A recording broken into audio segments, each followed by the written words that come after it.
First Lady of the United States, my wife, Ann Romney.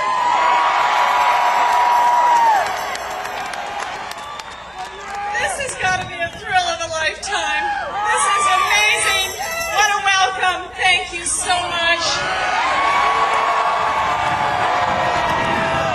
This campaign is drawing to a close, and what a wonderful welcome that you've given us, and what energy you've given us to know that we can finish this race strong.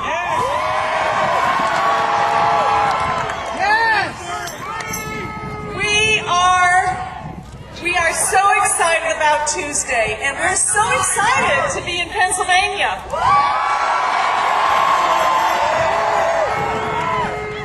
I'm standing with a man that I've stood with for 43 years in marriage, and in every circumstance I have seen him be exceptional in every way. And I can tell you, he will not fail.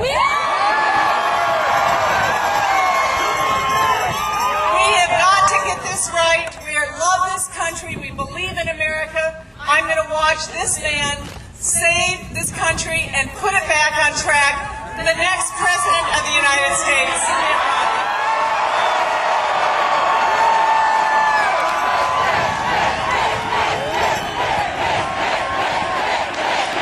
Thank you, sweetheart, and thank you, Governor Corbett.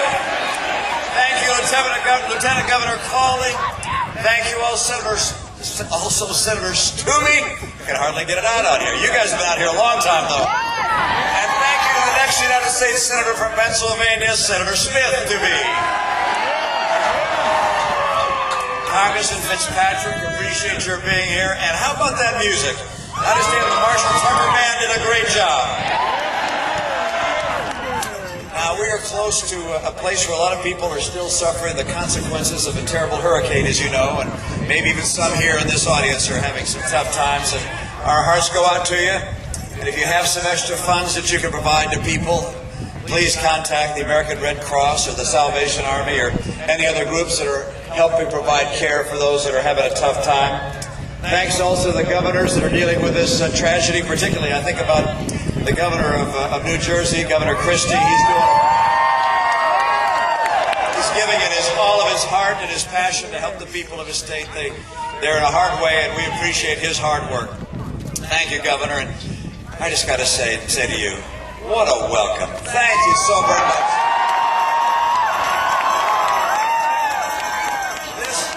This audience and your voices are being heard all over the nation.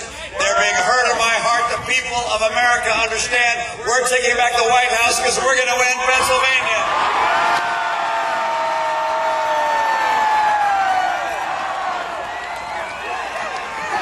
I also want to thank the people who've been doing so much work in our campaign, making phone calls from our victory centers, putting the sign up in your yard or in your neighbor's yard,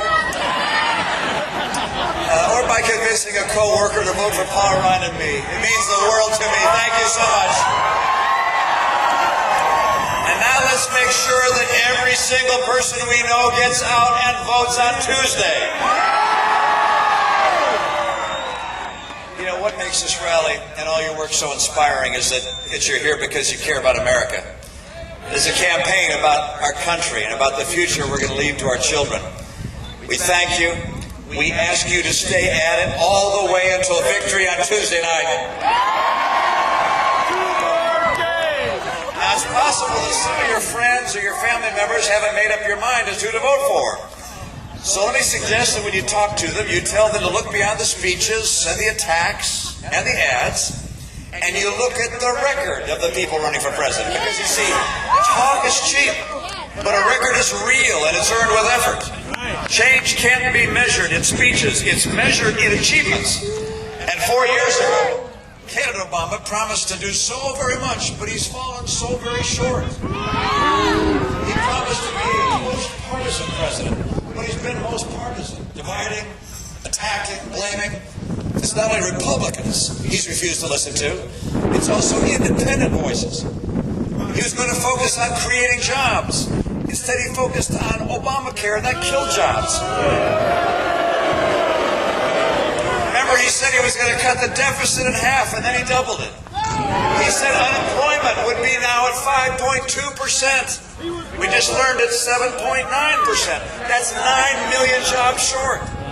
Unemployment is higher today than when the president took office. He also promised that he would save Social Security and Medicare from insolvency. He didn't. Rather, he raided $716 billion from Medicare to pay for Obamacare. He said he was going to lower health insurance premiums by $2,500 a family. Have you seen that? Now the American family pays $3,000 more a year now. And for gasoline, $2,000 a year more than when he was elected. Of course, he also said he would work across the aisle on the most important issues America faces. Do you realize he hasn't met on the economy, or on the budget, or on jobs with either the Republican leader of the House or the Senate since July? Instead of bridging the divide, he's made it wider. So many of you look at the big debates that we have in this country, not as a Republican or as a Democrat, but first as an American. You watch what's happened in this country over the last 4 years with an independent voice. You hope that President Obama would live up to his promise to bring people together, to solve big problems. He hasn't. I will.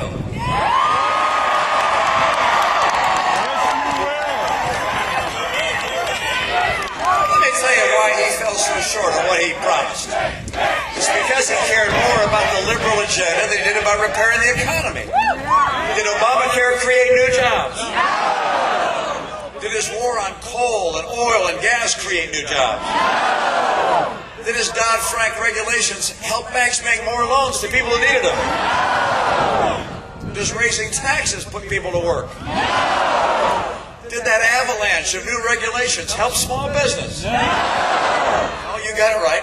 Almost every measure he took hurt the economy and hurt our fellow Americans. Look, there are 23 million Americans that are struggling today to find a good job. 1 in 6 of our fellow citizens are living in poverty. And if you've even got a job, the middle class is being squeezed with lower take-home pay and higher taxes. I spoke yesterday with a wife of a 60-year-old man in the prime of his earning years. He's worked as a welder for 40 years, but he just got laid off. And so his wife says, how can I help? What can I do to help him? She said, and she made it very clear. They don't want a government check. He wants a job. Look, the president thinks more government is the answer. No, Mr. President. More good jobs, that's the answer.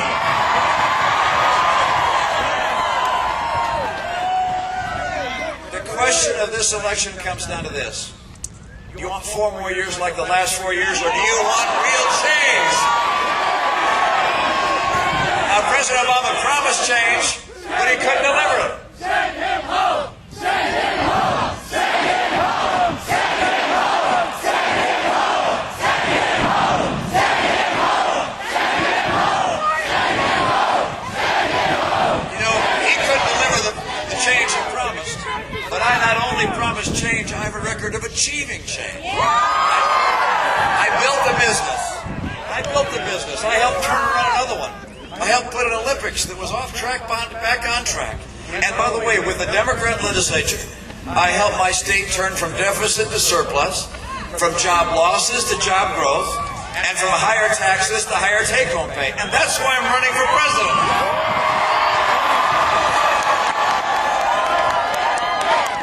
I know how to change the course the nation is on, how to get to a balanced budget, how to build jobs, and see once again rising take-home pay.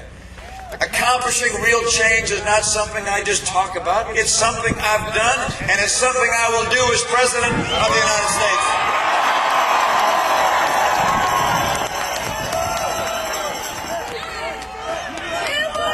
If you believe we can do better.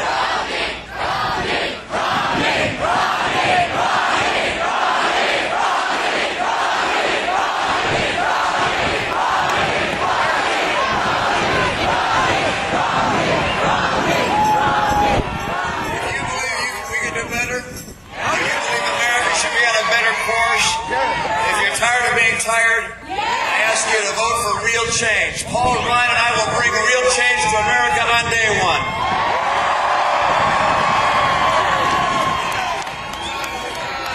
When I'm elected, the economy and the American job market is going to be stagnant. But I'm not going to waste any time complaining about my predecessor. I won't spend my effort trying to pass partisan legislation unrelated to jobs and growth. From day one, I'm going to go to work to help get Americans back to work. And people across the country are responding to our 5-part plan to create jobs. Part 1 is about taking full advantage of our energy resources, our coal, our gas, our nuclear. On day 1, I'm going to act to increase the number of leases and permits for drilling on federal lands. And I will act to speed the approval of the Keystone Pipeline.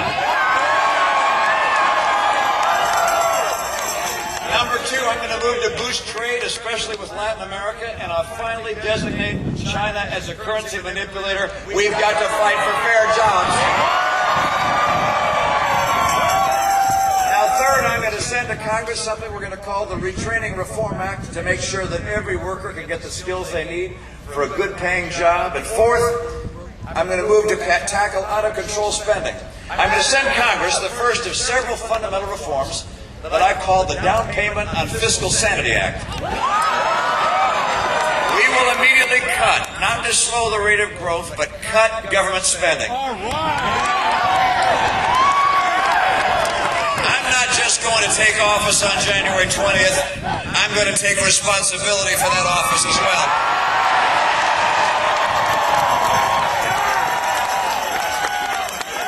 And number 5, I'm going to act to boost small business and all business. I'm going to issue executive orders aimed straight at the problems that are holding our economy back. Yes. The first is going to grant state waivers from Obamacare to begin its repeal. Nice. The second is going to launch a sweeping review of all the Obama-era regulations with an eye to eliminating or repairing those that are killing jobs. And for the first time in 4 years, every entrepreneur, every small business person, every job creator will know that the President and the government of the United States likes them and loves the jobs and higher wages they bring to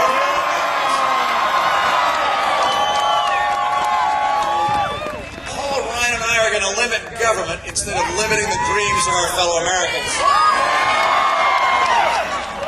Now, our choice on Tuesday can lead to one of two very different outcomes. You know that if the president were to be reelected, he would still be unable to work with the people in Congress. He's ignored them, he's attacked them, he's blamed them, and that debt ceiling, it's going to come up again. And shutdown and default will be threatened. And of course, that freezes the economy.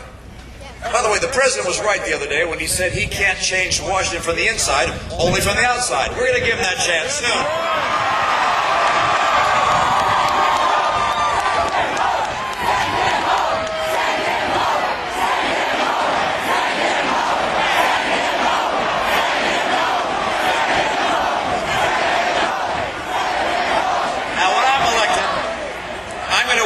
Republicans and Democrats in Congress. I'm going to meet regularly with their leaders. I'm going to endeavor to find the good men and good women on both sides of the aisle that care more about the country than they do about politics. Now, if the president were to be reelected, he's, of course, going to continue his war on coal and oil and natural gas. When I'm elected, we're going to change course on energy to build jobs, to help with prices at the pump. We're going to achieve North American energy independence in 8 years. Now, if the president were to be reelected, he'd continue to crush small business with his plan to raise taxes, to expand regulations, to impose Obamacare. I care about small business. I see it as a means for people to fulfill their dreams.